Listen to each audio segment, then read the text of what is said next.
പ്രവർത്തകരെ പോലീസ് തടഞ്ഞു. സമരക്കാരും പ്രവർത്തകരും തമ്മിൽ ഉന്തും തള്ളുമുണ്ടായി. ഇവരെ പോലീസ് അറസ്റ്റ് ചെയ്തു നീക്കി.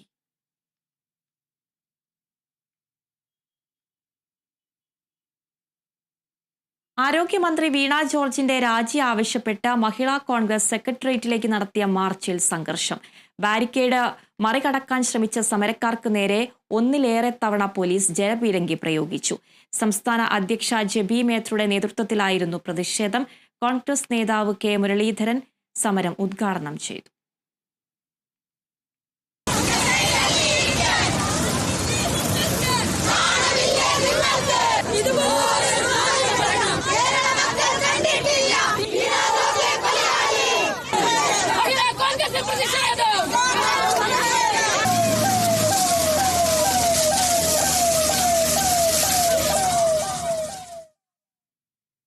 ആരോഗ്യമന്ത്രി വീണ ജോർജ് രാജിവെക്കണമെന്നാവശ്യപ്പെട്ട് BJP തൃശൂർ ജില്ലാ ആശുപത്രിയിലേക്ക് പ്രതിഷേധ മാർച്ച് നടത്തി. മാർച്ച് സ്വരാജ് റൗണ്ടിൽ പോലീസ് തടഞ്ഞു. BJP തൃശൂർ സിറ്റി ജില്ലാ അധ്യക്ഷൻ ജസ്റ്റിൻ ജേക്കബ് ഉദ്ഘാടനം ചെയ്തു. റോഡിൽ കുത്തിയിരുന്ന് മുദ്രാവാക്യം വിളിച്ച പ്രവർത്തകരെ ബലം പ്രയോഗിച്ച് അറസ്റ്റ് ചെയ്ത് നീക്കി.